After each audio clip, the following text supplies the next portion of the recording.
అందరికీ నమస్కారం అండి.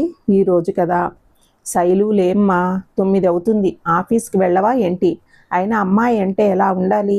మంచిగా ఉదయాన్నే లేవాలి. ఎన్ని చెప్పినా నా మాట మాత్రం వినవు కదా. అబ్బా అమ్మ లేస్తాలే, 9గా అయ్యింది. చాలే ఆపు, మాటలు బాగా నేర్చుకున్నావు. అబ్బాయిలు కూడా ఇంతసేపు పడుకోరే, లేస్తావా లేదా? అమ్మో ఇంకా కొద్దిసేపు పడుకుంటే కొట్టేలా ఉంది అని వెంటనే లేచాను. వెంటనే ఆఫీస్కి వెళ్ళడానికి రెడీ అయ్యాను. నాకు జాబ్ చేయడం ఇష్టం, కానీ అమ్మా నాన్నలు మాత్రం ఎందుకు శైలు ఈ జాబులు అంటారు. మంచిగా పెళ్లి చేసుకొని రోజు అడుగుతూ ఉంటారు. కానీ నాకు మాత్రం మంచి అబ్బాయిని చూసి అతన్ని ప్రేమించి పెళ్లి చేసుకోవాలని ఆశ. నిజానికి నాకు కొంచెం కోపం ఎక్కువ. ఎవరైనా సరే నా జోలికి వస్తే అంతే, ఇక తిట్టేస్తా. మళ్ళీ అబ్బా తిట్టేసా అని బాధపడతా. సో నా అంత కోపం ఉన్న అబ్బాయి కాకుండా రాముడు మంచి బాలుడు అనే విధంగా ఉండే అబ్బాయి అయితే బాగుంటుంది అనుకునేదాన్ని. ఆఫీస్ టైం అవుతూ ఉండడంతో బస్ స్టాప్కి వెళ్ళాను. ఆ రోజు జనవరి 16. నిజంగా ఈరోజు నా జీవితాన్నే మార్చేస్తుందని నేను ఊహించలేదు. సంక్రాంతి సీజన్ కావడంతో బస్ స్టాప్లో చాలా పబ్లిక్ ఉన్నారు. బస్సులన్నీ ఫుల్గా నిండిపోయాయి. ఇక ఆ రోజు ఆఫీస్కి వెళ్ళలేనేమో అనుకుంటూ బస్సు గురించి ఎదురు చూస్తున్నాను. ఒకేసారి ఉన్నట్లుండి ఆకాశం అంతా చల్లగా అయింది. అప్పటి వరకు ఎండగా ఉన్న సడన్గా సూర్యుడు కూడా మబ్బుల వెనక్కి వెళ్ళిపోయాడు. చిన్న చిన్న చినుకులతో వర్షం స్టార్ట్ అయ్యింది. నా మనసుకి హాయిగా ఉంది. అప్పుడు వచ్చాడు. హీరోలా అందంగా ఉన్నాడు. వర్షం వస్తుందని కొద్దిగా స్పీడ్గా నడుస్తున్నాడు. తెల్లగా ఉన్నాడు. అతని కళ్ళకు గాగుల్స్ ఉన్నాయి. సినిమా హీరోలా కనిపిస్తున్నాడు నా కళ్ళకు. నిజంగా ఈ అబ్బాయి నా మనసుకి చాలా బాగా నచ్చాడు. నా మనసు చెబుతోంది అతనే చూడు అని. ఎప్పుడు కొత్తగా అనిపించని బస్ స్టాప్ కూడా ఈరోజు ఎందుకో కొత్తగా ఉంది. నిజంగా అతన్ని చూస్తుంటే నా మనసుకి తెలియని అలజడి. అతన్ని చూడగానే గోలగోలగా ఉన్న బస్ స్టాప్ కూడా ఒక్కసారిగా సైలెంట్ అయ్యిందనిపించింది. నాకు సరిగా 10 అడుగుల దూరంలో అతను. కను రెప్పలు కూడా మూయకుండా అతనినే చూస్తున్నా. ఎందుకంటే అతను ఎక్కడ నా కళ్ళ నుంచి మిస్ అయిపోతాడో అని అతన్నే చూస్తున్నా. చూడడానికి రాముడు మంచి బాలుడు అనేట్టే ఉన్నాడు. సడన్గా అతనిలో ఒక కదలిక. నా వైపు నడుస్తూ వస్తున్నాడు. అప్పుడు నా మనసులో లేదు. చేతులకు చెమటలు, మనసుకి తెలియని అలజడి. నా గుండె బరువు ఒక్కసారిగా ఎక్కువ అయిందనిపించింది. నా వైపు చూస్తూ ఒక చిన్న చిరునవ్వు నవ్వి నా పక్కన నుంచి వెళ్ళాడు. నన్ను చూసి ఎందుకు నవ్వాడో అర్థం కాలేదు. నేను మాత్రం చూసి చూడనట్లు బిల్డప్ ఇచ్చాను. సినిమాలో చూపించినట్లు జరిగింది. ప్రేమ పుట్టడానికి ఒక్క నిమిషం చాలు అనిపించింది. కానీ అతను నా నుంచి వెళ్ళిపోతుంటే నా మనసుకి బాధగా ఉంది. అతని నీడలా అతని వెంట వెళ్ళాలి అనిపించింది. చూస్తుండగానే నా నుంచి దూరంగా వెళ్ళిపోయాడు. అతన్ని చూస్తూ చూస్తూ నేను ఎక్కాల్సిన బస్ కూడా మిస్ అయ్యింది. చేసేదేమీ లేక ఇంటికి వెళ్ళిపోయా. ఇంటికి వెళ్తే ఏం లాభం? నా మనసు నిండా అతనే. మళ్ళీ అతన్ని ఎప్పుడు కలుస్తాను? ఒక్కసారి అతన్ని కలిసి మాట్లాడాలి అనిపించింది. కానీ అతన్ని చూసినప్పటి నుంచి ఏదో తెలియని వింత లోకంలో ప్రయాణిస్తున్నట్లు అనిపించింది. ప్రేమ అంటే ఇదేనేమో అని నా మనసుకు అనిపించింది. అతను కనిపిస్తాడేమో అని రోజు బస్ స్టాప్లో ట్రై చేస్తూనే ఉన్నా. కానీ ఫలితం లేదు. అతను కనిపించలేదు. అతన్ని చూడాలి, అతనితో మాట్లాడాలి, ఇంట్లో చూపించి అతన్ని పెళ్లి చేసుకోవాలి. నాకు భయంగా ఉంది. అయినా నాకు అతన్ని కలిసే అదృష్టం లేదనుకుంటా. అతను నా దగ్గర నుంచి వెళ్ళినప్పటి నుంచి నా మనసులో లేదు. ఒక అమ్మాయి ఎంతకన్నా ఏం చేయగలదు? ఆ రోజు నుంచి ట్రై చేస్తున్నా, చుట్టూ చూస్తున్నా, కానీ లాభం లేదు. జనవరి 26 ఆ రోజు నా పుట్టినరోజు. గుడికి వెళ్ళాను. దేవుడా, ఎలా అయినా ఈరోజు ఆ అబ్బాయి కనిపించేలా చూడు దేవుడా అని కోరుకున్నా. మళ్ళీ బస్ స్టాప్ వెళ్ళాను. ఎందుకు ఆ రోజు బస్ స్టాప్ ఫుల్ రద్దీగా ఉంది. సూర్యుడు కూడా మబ్బుల వెనుకకు వెళ్ళాడు. వర్షం కూడా చిన్న చిన్న చినుకులు పడడం మొదలయ్యింది. మళ్ళీ నా మనసులో తెలియని అలజడి మొదలయ్యింది. జుట్టును పైకి అనుకుంటూ నా కళ్ళను కుడివైపుకి కదిలించాను. ఒక్కసారిగా నా హీరో కనిపించాడు. ఆ టైంలో నా ఆనందానికి అవధులు లేవు. ఆ వర్షంలో డ్యాన్స్ చేయాలి అనిపించింది. మనసు దూది పింజలాగా అయిపోయింది. చాలా అందంగా ఉన్నాడు. మళ్ళీ నా వైపు నడుచుకుంటూ వచ్చాడు. హలో అండి. హలో చెప్పండి అన్నాను. కొంచెం టైం ఎంత అవుతుందో చెబుతారా? ఏ మీ దగ్గర వాచ్ లేదా? లేదండి. సరే, అయినా ఫోన్ ఉందిగా అన్నాను. అయ్యో, నా ఫోన్ స్విచ్ ఆఫ్ అయ్యింది. కావాలంటే మీరే చూడండి. సరే సరే చెప్తా. నా దగ్గర కూడా వాచ్ లేదు. ఫోన్ చూసి చెప్తా. ఇలా చెప్పేలోపే నా ఫోన్ మోగింది. నా ఫ్రెండ్ మధు బర్త్డే విషెస్ చెప్పడానికి ఫోన్ చేసింది. విషెస్ చెప్పగానే నేను థ్యాంక్స్ చెప్పాను. అతనికి టైం చెబుదాం అనుకునే లోపే మళ్ళీ ఫోన్. ఏంటండి తెగ కాల్స్ వస్తున్నాయి అన్నాడు అతను. సారీ, ఈరోజు నా పుట్టినరోజు, అందుకే ఈ కాల్స్. ఆహా అలాగా, అవునా, పుట్టినరోజు శుభాకాంక్షలు అని నవ్వుతూ చెప్పాడు. నేను థ్యాంక్స్ చెప్పి టైం కూడా చెప్పాను ఫోన్ చూసి.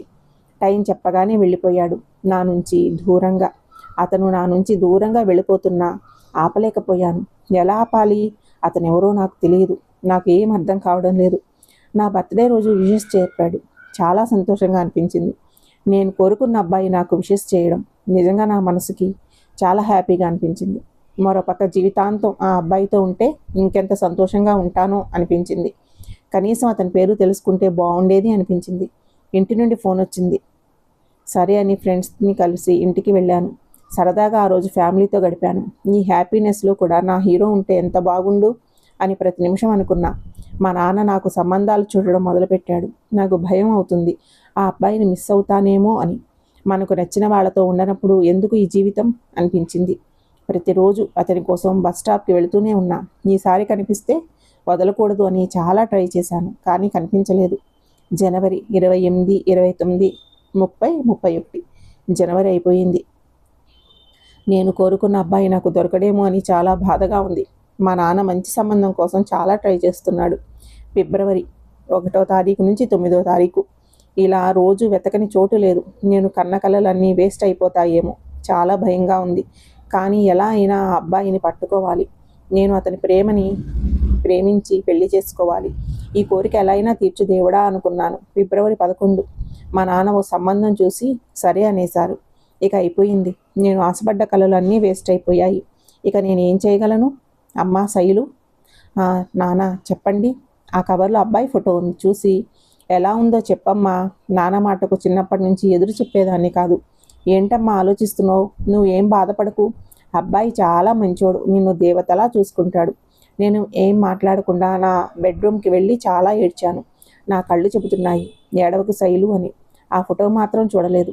కానీ నేను ఆ అబ్బాయిని ప్రేమిస్తున్నా. అతను ఒకవేళ నన్ను కలిసినా అతనికి నేను నచ్చుతానా? నాన్నకు ఏం చెప్పి సంబంధం ఆపాలో అర్థం కావడం లేదు. ఫిబ్రవరి 12 రెస్ట్ లేకుండా ట్రై చేశా అతని కోసం, కానీ లాభం లేదు. ఇంటి దగ్గర నుంచి ఫోను. అమ్మా శైలు, నానా చెప్పండి. అమ్మా శైలు, అబ్బాయికి నువ్వు తెగ నచ్చేసావంట. చాలా హ్యాపీగా ఉందమ్మా. నువ్వు ఎక్కడ ఉన్నా తొందరగా ఇంటికి రా. ఇక అయిపోయింది. ఇక అబ్బాయిని వెతికి లాభం లేదు. మొత్తం అయిపోయింది. ఇక ఏడవడం తప్ప ఏం చేయలేను. నా బాధ ఎవరికి చెప్పుకోవాలో అర్థం కావడం లేదు. ఒక్కదాన్ని రూమ్లో కూర్చుని చాలా ఏడుస్తున్నా. ఫ్యామిలీ మొత్తం నా పెళ్లి చూపుల ఫంక్షన్ పనిలో బిజీ అయిపోయారు. అతని జీవితంలోకి వెళ్ళే అదృష్టం నాకు లేదేమో. ఫిబ్రవరి 13 అమ్మా శైలు, అబ్బాయి నీతో మాట్లాడుతా అంటున్నాడు. ఒకసారి మాట్లాడు. నాకు మాట్లాడడం ఇష్టం లేదు, కానీ మాట్లాడకపోతే నాన్న బాధపడతాడు అని మాట్లాడాను. హలో శైలు. హలో చెప్పండి. మీరు మాట్లాడుతుంటే చాలా బాగుంది. సరే, రేపు మన పెళ్లి చూపులు. సో గులాబీ రంగు చీర పంపిస్తా, కట్టుకోండి. రేపటి నుంచి మనం భార్యాభర్తలం అవుతాం. అలాగే రేపటి నుంచి లవర్స్ కూడా కావాలి. నేను ఇంతవరకు ఎవరినీ ప్రేమించలేదు. మీలాంటి అమ్మాయిని ప్రేమించాలి అని నా ఆశ. అదృష్టం కొద్దీ ఆ దేవుడు మిమ్మల్ని నాకు ఇచ్చాడు. అతను అలా చెబుతూనే ఉన్నాడు. నేను ఏం మాట్లాడకుండా ఫోన్ పక్కన పెట్టేసి అక్కడి నుంచి వెళ్ళిపోయాను. నాన్న ఫోన్ తీసుకుని అమ్మాయి సిగ్గుపడుతుంది అని చెప్పాడు. సరే పర్లేదు మామయ్య అని ఫోన్ పెట్టేశాడు అతను. మా నాన్న నా దగ్గరికి వచ్చి, అబ్బాయి చాలా మంచోడమ్మా, నిన్ను చాలా బాగా చూసుకుంటాడు.